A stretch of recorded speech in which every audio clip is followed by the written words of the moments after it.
Hi. കാഴ്ചകൾ കാണാനും വഴിതെറ്റി അലയാനും ഒന്നും കഴിഞ്ഞില്ലെങ്കിൽ പിന്നെന്ത് ജീവിതമല്ലേ. യാത്രകളാണ് നമ്മളെ ജീവിക്കാൻ പഠിപ്പിക്കുന്നതെന്ന് മഹാരഥന്മാർ പണ്ടേ പറഞ്ഞു വെച്ചിട്ടുണ്ട്.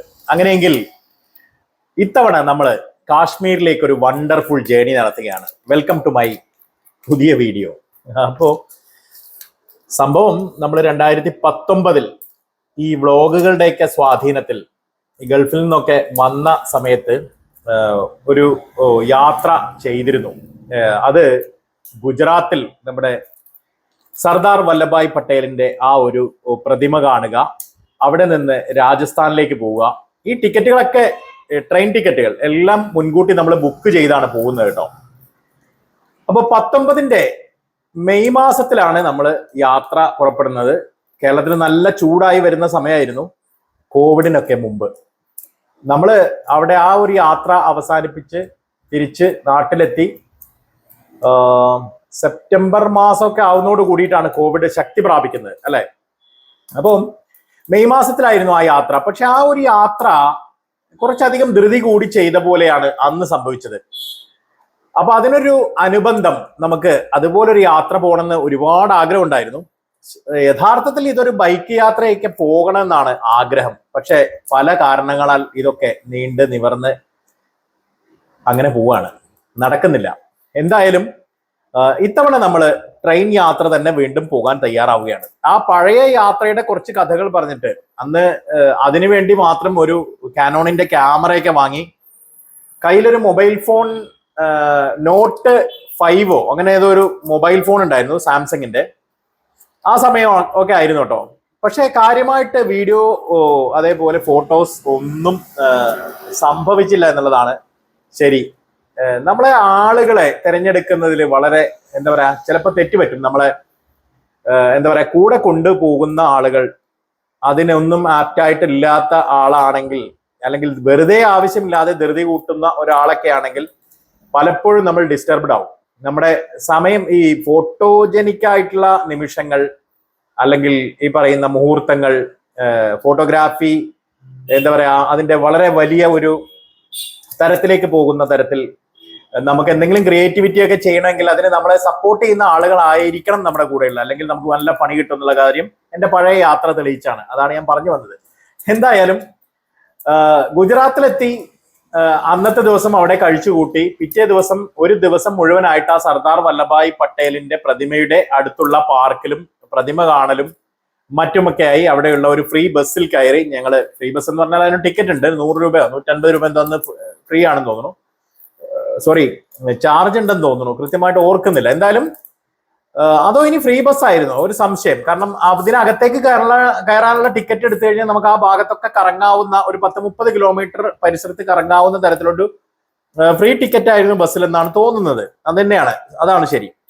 അങ്ങനെ അവിടെയൊക്കെ കറങ്ങി അന്നത്തെ ദിവസം ഫുള്ളി നമ്മളെ ശരിക്കും പറഞ്ഞാൽ ആഘോഷമായിരുന്നു. കുറെ അധികം വീഡിയോസും കാര്യങ്ങളൊക്കെ എടുത്തു. പക്ഷെ വീഡിയോ ഒക്കെ എങ്ങനെ എടുക്കണമെന്നോ എന്ത് ചെയ്യണമെന്നോ ഒന്നും ഒരു ഐഡിയ ഇല്ലാത്തത് കൊണ്ട്, ഒരു ക്യാമറ പോലും എങ്ങനെ സെറ്റ് ചെയ്ത് നമുക്ക് നല്ല ഫോട്ടോസ് ഒക്കെ എടുക്കാമെന്നുള്ളതിലും ഒരു ഐഡിയ ഒന്നും ഇല്ലാത്തതുകൊണ്ട് വളരെ മനോഹരമായിട്ട് മണ്ടൻ കുറെ ക്യാപ്ചറുകളും ചെയ്ത് കുറച്ച് ഇമേജും വീഡിയോകളൊക്കെ ആയിട്ട് നമ്മൾ തിരിച്ച് റൂമിലെത്തി. അവിടെ തന്നെ അന്ന് കഴിഞ്ഞുകൂടി. രാത്രിയില് പുലർച്ചെ എങ്ങാണ്ട് രാവിലെ രാജസ്ഥാനിലേക്കുള്ള ട്രെയിനിൽ നമ്മൾ രാജസ്ഥാനിലെ അജ്മീർ ദർഗയിലേക്ക് എത്തി. അജ്മീർ ദർഗയിൽ വന്നിട്ട് നമ്മൾ ഇതേപോലെ ഒരു ദിവസം അജ്മീർ ദർഗയുടെ കാഴ്ചകളും മറ്റുമൊക്കെ ആയിട്ട് അവിടെ കറങ്ങി.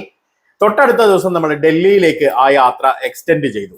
ഡൽഹിയിൽ വന്ന് നമ്മൾ ഏകദേശം ഒരു ദിവസം വൈകുന്നേരം വരെ ഉള്ള സമയം ചെലവഴിച്ച് വൈകുന്നേരത്ത് നമ്മൾ അവിടെ നിന്ന് ഖത്രയിലേക്ക് യാത്ര ചെയ്തു എന്നുള്ളതാണ്.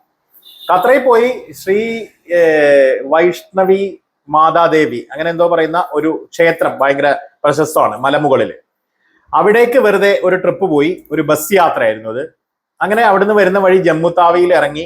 നല്ല കാശ്മീർ ആപ്പിളൊക്കെ കിട്ടിയായിരുന്നു അന്ന്, അത് ഓർക്കുന്നുണ്ട്. 1 കിലോയ്ക്ക് 30 രൂപയും കണ്ട്. വലിയ ആപ്പിളുകൾ കേട്ടോ, ഇത്രയും വലിയ പൊടിയുള്ള ആപ്പിളുകൾ. അതൊക്കെ കഴിച്ച് അങ്ങനെ ഇഷ്ടം പോലെ ട്രെയിനിൽ നമ്മൾ അതൊക്കെ സ്റ്റോക്ക് ചെയ്തിട്ടാണ് നമ്മൾ ഡൽഹിയിൽ വരുന്നത്. ഡൽഹിയിൽ വന്നിട്ട് പിന്നെയാണ് നമ്മൾ താജ്മഹലും മറ്റുമൊക്കെ കാണാൻ പോകുന്നത്. ഡൽഹിയിൽ ഒരു 2-3 ദിവസം തങ്ങി അവിടെ നിന്ന് നമ്മൾ നേരെ തിരിച്ച് മധ്യപ്രദേശ് വഴി നമ്മൾ തമിഴ്നാട്ടിലോട്ട് യാത്ര ചെയ്ത് പാലക്കാട് എത്തിച്ചേർന്ന തരത്തിലായിരുന്നു ആ ഒരു യാത്ര. എന്തായാലും ഇത്തവണത്തെ നമ്മുടെ യാത്ര എന്ന് പറയുന്നത് തീർച്ചയായിട്ടും അത് കശ്മീരിലേക്കാണ്. അപ്പോ വളരെ മനോഹരമായിട്ടുള്ള ഒരു യാത്രയാക്കി മാറ്റണം ഈ ഒരു യാത്ര എന്ന് കരുതി തന്നെയാണ് അല്പം പ്ലാൻ ചെയ്ത് നമ്മളിപ്പോ ടിക്കറ്റുകളൊക്കെ എടുത്തിരിക്കുന്നത്. ഇനി ആ ടിക്കറ്റിന്റെ വിവരങ്ങളാണ് പറയാനുള്ളത് കേട്ടോ. അതായത് നമ്മൾ എടുത്തിരിക്കുന്ന ടിക്കറ്റ് എന്ന് പറയുന്നത് കോഴിക്കോട് നിന്ന് കൊങ്കൺ വഴിയുള്ള യാത്രയിൽ നമ്മൾ നേരെ പിടിക്കുന്നത് നിസാമുദ്ദീനാണ്. നേരെ നിസാമുദ്ദീനിലേക്കേ ഉള്ളൂ നമുക്ക് ട്രെയിന്, നേരിട്ട് ഡൽഹിയിലേക്ക് കിട്ടുന്നില്ല. നിസാമുദ്ദീൻ തൊട്ടടുത്ത് ഒരു 5-6 കിലോമീറ്റർ അപ്പുറത്തുള്ള ഡൽഹിയിലെ തന്നെ മറ്റൊരു റെയിൽവേ സ്റ്റേഷനാണ്. അപ്പോൾ അവിടേക്കുള്ള ഒരു ടിക്കറ്റാണ് നമുക്ക് കിട്ടുന്നത്. ആ ടിക്കറ്റ് എടുക്കുന്നു. അവിടെ നിന്ന് നമ്മൾ നേരെ ഡൽഹിയിലേക്ക് നമ്മൾ തിരിക്കുകയാണ് ചെയ്യുക. അപ്പോൾ മൂന്നാമത്തെ ദിവസം നമ്മൾ ഡൽഹിയിലെത്തും 30-ാം തീയതി ഡൽഹിയിലെത്തി നമ്മൾ 30-ന് കറക്റ്റ് ഡൽഹി മാർക്കറ്റുകളിലും മറ്റും നമുക്ക് അത്യാവശ്യമുള്ള കാശ്മീരിൽ യൂസ് ചെയ്യേണ്ട ഡ്രസ്സുകള്, ബാഗുകൾ വേണ്ടവർക്ക്, അങ്ങനെ പല പ്ലാൻ ഉണ്ട്. ഞങ്ങളൊരു 4 പേരാണ് യാത്ര പോകുന്നത്. അപ്പൊ അതുകൊണ്ട് അവർക്ക് വേണ്ട സാധന സാമഗ്രികളൊക്കെ ഡൽഹിയിൽ നിന്ന് വാങ്ങിക്കാനാണ് നമ്മൾ താല്പര്യപ്പെടുന്നത്. അപ്പോൾ അങ്ങനെ, അല്ലെങ്കിൽ പിന്നെ ഇത് ഇവിടുന്നേ നമ്മൾ ഏറ്റിക്കൊണ്ട് പോകണം. ചിലരുടെ കയ്യിലൊക്കെ ഉണ്ടെന്ന് പറഞ്ഞു, പക്ഷെ എന്നാലും ഇല്ലാത്തവർ ഈ പറഞ്ഞ പോലെ അവിടെ നിന്ന് വാങ്ങിക്കാമെന്നാണ് പരിപാടി. ഡ്രസ്സുകളടക്കം ഷൂ അടക്കമുള്ള കാര്യങ്ങളെല്ലാം നമുക്ക് ഡൽഹി മാർക്കറ്റിൽ നിന്ന് വാങ്ങാമെന്നാണ് കരുതുന്നത്. ചീപ്പായിട്ട് കിട്ടുമെന്ന് അറിയുന്നുണ്ട്. എന്തായാലും ഒരുപാട് മാർക്കറ്റ് അനുഭവങ്ങൾ നമുക്ക് അവിടെ നിന്ന് നേടാൻ പറ്റുമെന്ന് കരുതുന്നു. പിന്നെ ഈ യാത്രകളിലൊക്കെ കുറച്ചും കൂടെ നമ്മൾ എപ്പോഴും സേഫ്റ്റി അത് ശ്രദ്ധിക്കണം എന്നുള്ള കൂടി സ്വന്തം ഓർമ്മിപ്പിച്ചുകൊണ്ട് തന്നെ നിങ്ങളെയും ആ തരത്തിലൊന്ന് അവബോധം നൽകുകയാണ് കേട്ടോ. എപ്പോഴും യാത്രകൾ നമ്മൾ ആ സേഫ്റ്റിക്ക് പ്രാധാന്യം നൽകുക. ഡൽഹിയിലെത്തുന്നു. ഡൽഹിയിൽ നമ്മൾ ആ ദിവസത്തെ പകൽ മുഴുവൻ ചെലവഴിക്കുന്നു. വൈകുന്നേരം ഒരു 8:30 മണിക്കുള്ള ട്രെയിനിൽ നമ്മൾ നേരെ കത്രയിലേക്കാണ് യാത്ര തിരിക്കുന്നത്. അപ്പോൾ ജമ്മുതാവി കഴിഞ്ഞിട്ടുള്ള അടുത്ത സ്റ്റേഷനാണ് കത്ര എന്ന് പറയുന്ന സ്റ്റേഷൻ. അപ്പോൾ വന്ദേ ഭാരതൊക്കെ ജമ്മുതാവിയിൽ നിന്ന് തുടങ്ങുന്നുണ്ട് കേട്ടോ. പക്ഷെ ഒരു 300 രൂപയുടെയൊക്കെ റേറ്റിൽ വ്യത്യാസം വരുന്നുണ്ട്. അപ്പൊ നമുക്ക് കത്രയിൽ നിന്ന് നമുക്ക് വന്ദേ ഭാരത് എടുത്ത് നേരെ ശ്രീനഗറിലേക്ക് പോകുന്നതാണ് ഞങ്ങളുടെ പ്ലാൻ. 31-ാം തീയതി 30-ന് നമ്മൾ ഡൽഹിയിൽ നിന്ന് കത്രയിലേക്ക് തിരിക്കും. രാവിലെ നമ്മൾ കത്രയിലെത്തും.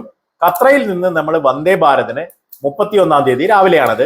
അത് നമ്മൾ വന്ദേ ഭാരത് വരുന്നത് 2:55-നൊക്കെയാണ്. അതൊരു 6:15, 6:30 മണി ആ സമയത്തേക്ക് നമുക്ക് ശ്രീനഗറിൽ എത്താവുന്ന 3 മണിക്കൂർ റണ്ണിങ് കൊണ്ട് നമ്മൾ കൃത്യമായിട്ട് ചെനാബ് പാലത്തിലൂടെ വളരെ മനോഹരമായ ഒരു യാത്രയായിട്ട് നമ്മൾ കൃത്യമായി ശ്രീനഗറിൽ എത്താമെന്നാണ് കരുതുന്നത്. അതാണ് ഇപ്പോഴത്തെ ട്രെയിൻ ബുക്ക് ചെയ്തിട്ടുള്ള കാര്യം.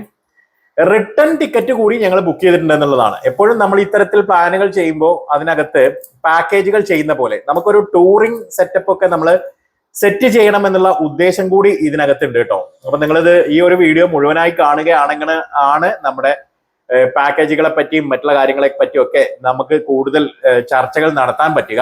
തീർച്ചയായിട്ടും നമ്മുടെ 2ാമത്തെ കശ്മീർ യാത്രയാണ്. ഒരു തവണ കശ്മീരിലോട്ട് പോകാൻ പറ്റിയില്ല, പക്ഷെ അത് വർഷങ്ങൾക്ക് മുൻപായിരുന്നു, കോവിഡിന്റെയും മുമ്പായിരുന്നു.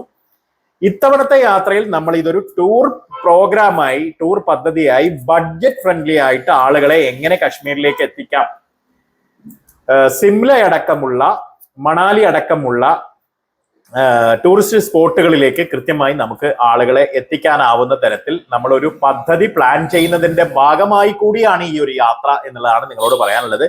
നിങ്ങൾക്ക് താല്പര്യമുണ്ടെങ്കിൽ, യാത്ര ചെയ്യാനൊക്കെ താല്പര്യമുണ്ടെങ്കിൽ നമ്മുടെ കൂടെ കേട്ടോ. അപ്പോൾ തീർച്ചയായിട്ടും ഇതുമായി ബന്ധപ്പെട്ട്, യാത്രകളുമായിട്ടൊക്കെ ബന്ധപ്പെട്ട് നമ്മൾ കൂടുതൽ വീഡിയോസ് നമ്മൾ ചെയ്യുന്നതായിരിക്കും. നിങ്ങൾക്ക് നമ്മുടെ കൂടെ യാത്ര ചെയ്യാം. അതിനുള്ളൊരു സൗകര്യം കൂടി നമ്മൾ ഇതേപോലെ അതിന്റെ പൂർണ്ണമായ അർത്ഥത്തിൽ നമ്മൾ സെറ്റ് ചെയ്യാൻ പോവുകയാണ്. വരും ദിവസങ്ങളിൽ നമ്മൾ അതിന്റെ കൃത്യമായ വിവരങ്ങൾ നിങ്ങൾക്ക് നൽകാം എന്നാണ് കരുതുന്നത്. ഓക്കെ. അപ്പൊ നമ്മൾ ശ്രീനഗറിൽ എത്തുന്നു. ശ്രീനഗറിൽ നമുക്ക് 5 ദിവസമാണ് അടിച്ചു പൊളിക്കാനായിട്ടുള്ളത്. അതായത് 31-ന് നമ്മൾ ശ്രീനഗറിൽ എത്തുന്നു. വൈകുന്നേരത്താണ് അന്ന് അവിടെ നമ്മൾ റൂം എടുത്ത് കൂടുന്നു.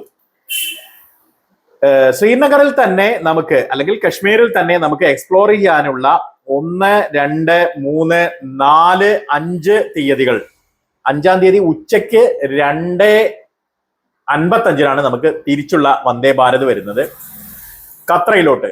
അപ്പോ അതുവരെയുള്ള സമയം നമുക്ക് ഏകദേശം 5 ദിവസത്തോളം കശ്മീരിലുണ്ട്. 5-ാമത്തെ ദിവസം നമുക്ക് ഒരുപാട് ദൂരെ ഒന്നും പോകാൻ കഴിയില്ല. തൊട്ടടുത്ത് തന്നെയുള്ള മാർക്കറ്റുകളോ മറ്റോ ഒക്കെ ഒന്ന് എക്സ്പ്ലോർ ചെയ്യാന്നാണ് കരുതുന്നത്. അതിനു മുൻപ് എന്തൊക്കെയാണ് നമ്മൾ കാശ്മീരിൽ ചെയ്യാൻ പോകുന്നത് എന്നുള്ളതിന്റെ ചെറിയൊരു പ്ലാൻ ഞാൻ തയ്യാറാക്കിയിട്ടുണ്ട്. അത് ഇവിടെ ഒന്ന് അവതരിപ്പിച്ചിട്ട് നമുക്ക് ഈ ഒരു വീഡിയോ അവസാനിപ്പിക്കാം. പിന്നെ നമ്മളോടൊപ്പം ടൂർ ചെയ്യാൻ താല്പര്യമുള്ളവർക്ക് നമ്മളെ കോൺടാക്ട് ചെയ്യാം. നിങ്ങൾ കമന്റിൽ വരൂ, നമുക്ക് അതുമായി ബന്ധപ്പെട്ടിട്ടൊക്കെ നമുക്ക് സംസാരിക്കാം കേട്ടോ. ഫോൺ നമ്പർ തരാൻ ആവശ്യമുള്ളവർക്ക് നമ്മൾ ഫോൺ നമ്പർ തരുന്നതായിരിക്കും. അപ്പൊ നമ്മൾ കേരളത്തിൽ നിന്നും പുറപ്പെട്ട് ഇന്ത്യൻ റെയിൽവേയുടെ ചരിത്ര റെയിൽ പാതയിലൂടെ ഭൂമിയിലെ സ്വർഗമായ കാശ്മീരിലേക്ക് നടക്കുന്ന ഒരു അത്ഭുത യാത്രയുടെ റൂട്ട് മാപ്പാണ് നമ്മളിപ്പോ പറയാൻ വേണ്ടി പോകുന്നത്. അതായത് ആഗസ്റ്റ് 28 മുതൽ ആഗസ്റ്റ് 31 വരെയുള്ള യാത്രയുടെ ആദ്യ ഘട്ടം, അതായത് നമ്മൾ 31-നാണ് നമ്മൾ ശ്രീനഗറിൽ എത്തുന്നത്. അതുവരെയുള്ള ആ ഒരു യാത്ര എങ്ങനെ എന്നുള്ളത് വിശദമായിട്ട് നിങ്ങൾ മുന്നിലേക്ക് വെക്കുകയാണ്. യാത്രയുടെ തുടക്കം നമ്മൾ കേരളത്തിൽ നിന്നാണ്. ഓഗസ്റ്റ് 28-ാം തീയതി നമ്മൾ തിരഞ്ഞെടുത്ത ട്രെയിൻ വഴി. അപ്പോൾ ആ ട്രെയിനിന്റെ കാര്യം ഞാൻ പിന്നീട് നിങ്ങൾക്ക് ഡിസ്ക്രിപ്ഷനിൽ വെച്ച് തരാം കേട്ടോ. ടിക്കറ്റ് വേണമെങ്കിൽ ടിക്കറ്റ് പോലും. ഓക്കെ. അപ്പോൾ ഡൽഹിയിലെ പ്രശസ്തമായ ഹസ്രത്ത് നിസാമുദ്ദീൻ റെയിൽവേ സ്റ്റേഷനിൽ നമ്മൾ 3-ാമത്തെ ദിവസം എത്തിച്ചേരുന്നു. റെയിൽവേ സ്റ്റേഷൻ അടുത്തുള്ള ഹോട്ടലിലേക്ക് മാറി അന്ന് രാത്രി ഡൽഹിയിൽ നമ്മൾ സുഗമമായി വിശ്രമിക്കാനാണ് പരിപാടി. അത് കഴിഞ്ഞാൽ, അതായത് രാവിലെയാണ് എത്തുന്നത് 30-ാം തീയതി. അന്ന് വൈകുന്നേരം വരെ നമ്മൾ കൃത്യമായി മാർക്കറ്റിന്റെ ഡൽഹി മാർക്കറ്റ് കൃത്യമായി എക്സ്പ്ലോർ ചെയ്യാനാണ് പദ്ധതി ഇടുന്നത്. ആവശ്യമുള്ള പർച്ചേസും. അപ്പോൾ ഒരുപാട് കാര്യങ്ങൾ നമുക്ക് ഡൽഹി കാണാനുണ്ട്. കുത്തബ് മിനാർ കാണാം, ഇന്ത്യ ഗേറ്റ് കാണാം, രാഷ്ട്രപതി ഭവൻ കാണാം. പക്ഷെ അന്ന് നമ്മൾ ഈ ഒരു സന്ദർശനങ്ങളിലേക്കൊന്നും പോകുന്നില്ല. ഇപ്പോ കരോൾ ബാഗും ചാന്ദിനി ചൗക്കും എല്ലാം നമുക്ക് ഡൽഹി സ്ട്രീറ്റ് ഫുഡും ഒക്കെ ആസ്വദിച്ച് രാത്രിയിൽ നമുക്ക് വേണമെങ്കിൽ തങ്ങാവുന്ന ഏരിയയാണ്. പക്ഷെ നമുക്ക് രാത്രി 8:30 മണിക്ക് അവിടുന്ന് ഖത്രയിലേക്ക്, 8:30 മണിക്കാണെന്ന് തോന്നുന്നു, ഖത്രയിലേക്കുള്ള ട്രെയിനാണ് വരുന്നത്. അതിന്റെ ഡീറ്റെയിൽസ് ഞാൻ ഇതിൽ കറക്റ്റ് ആയിട്ട് തരാം കേട്ടോ, ഡിസ്ക്രിപ്ഷനിൽ തരാം, നിങ്ങൾക്ക് നോക്കിയാൽ മതി. അപ്പോ അന്നത്തെ പകൽ നമ്മൾ കൃത്യമായി ഷോപ്പിങ്ങിലേക്ക് പോകാനാണ് തൽക്കാലം പദ്ധതി ഇടുന്നത്. അത് നമ്മൾ പറഞ്ഞു കഴിഞ്ഞു. എന്തായാലും ഇപ്പൊ നമ്മള് ഖത്രയിലേക്കുള്ള യാത്രയിലാണ്, രാത്രിയാണ്. അപ്പോൾ കയറി കിടന്നു കഴിഞ്ഞാൽ തേർഡ് AC-യിലാണ് നമ്മൾ ഈ യാത്രകളെല്ലാം പ്ലാൻ ചെയ്യുന്നത്. ബഡ്ജറ്റ് ഫ്രണ്ട്ലി ആക്കാൻ വേണ്ടിയിട്ടാണ് ഈ എല്ലാ യാത്രയും. കോഴിക്കോട് നിന്ന് ഡൽഹി വരെയുള്ള യാത്ര തേർഡ് AC-യിലാണ്. അവിടെ നിന്ന് നമ്മൾ ഖത്രയിലേക്കുള്ള യാത്ര അതും തേർഡ് AC-യാണ്. പിന്നെ വന്ദേ ഭാരതാണ്. വന്ദേ ഭാരതിൽ നമ്മൾ ശ്രീനഗറിൽ അല്ലെ തണുപ്പിന്റെ താഴ്വരയിലേക്ക് എത്തുകയാണ്. അങ്ങനെ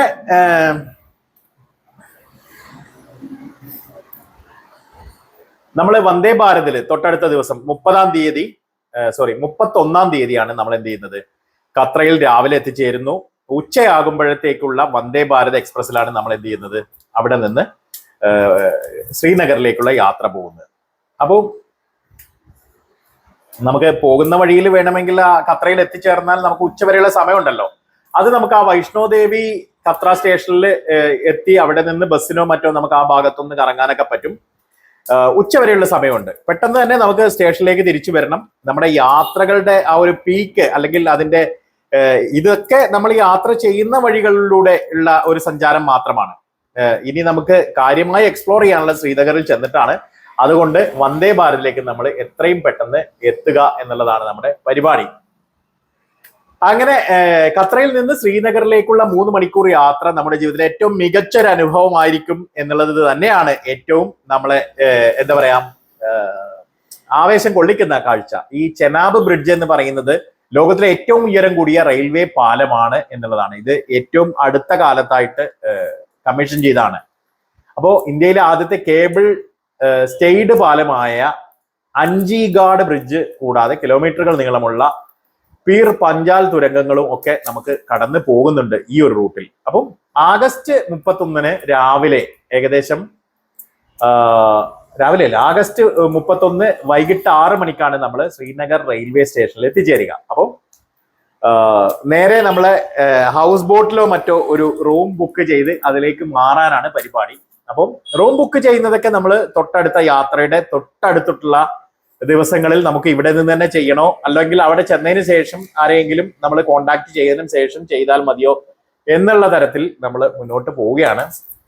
അങ്ങനെ ഇന്ത്യയുടെ തെക്കേ അറ്റത്തു നിന്നും വടക്കേ അറ്റത്തെ മഞ്ഞു താഴ്വരയിലേക്ക് ട്രെയിൻ മാർഗമുള്ള ആ സുന്ദര യാത്ര നമ്മൾ തുടങ്ങുകയാണ്. അപ്പോൾ അതുമായി ബന്ധപ്പെട്ട് ഒരുപാട് കാര്യങ്ങൾക്ക് നമ്മൾ ഇനി അപ്ഡേറ്റ് ചെയ്യേണ്ടതുണ്ട് നമുക്ക്. അപ്പോൾ തിരിച്ചു വരുന്ന വഴിയിൽ നമുക്ക് ഒരുപാട് കാഴ്ചകൾ കാണണം. തിരിച്ചു വരുന്നതിന് മുമ്പ് നമുക്ക് കാർഗിൽ പോലെ, ദ്രാസ് പോലെയൊക്കെയുള്ള ഭാഗങ്ങളിലേക്ക് ശ്രീനഗറിൽ നിന്നുള്ള യാത്ര പോകണം എന്നൊക്കെ ഉണ്ട്. നമ്മുടെ കയ്യിലുള്ളതാവട്ടെ 5 ദിവസവുമാണ്. ഈ 5 ദിവസങ്ങളിൽ അത് കൊണ്ട് യാത്ര ചെയ്യാൻ കഴിയുമോ എന്നൊന്നും അറിയില്ല. എന്തായാലും നമ്മൾ ആ യാത്രയിലേക്ക് അതിനുള്ള തയ്യാറെടുപ്പുകളുമായിട്ട് മുന്നോട്ട് പോവുകയാണ് കേട്ടോ. ഇതുമായി ബന്ധപ്പെട്ടിട്ടുള്ള 2 3 വീഡിയോകൾ നമ്മൾ ചെയ്യുന്നതായിരിക്കും. തീർച്ചയായിട്ടും നിങ്ങൾക്ക് നമ്മുടെ കൂടെ യാത്ര ചെയ്യണമെന്നുണ്ടെങ്കിൽ, ഏറ്റവും ബഡ്ജറ്റ് ഫ്രണ്ട്ലി ആയിട്ട് യാത്ര ചെയ്യണമെന്നുണ്ടെങ്കിൽ കോൺടാക്ട് ചെയ്യാം. നമ്മൾ നിങ്ങളെ ഹെൽപ്പ് ചെയ്യുന്നതായിരിക്കും എല്ലാ അർത്ഥത്തിലും കേട്ടോ.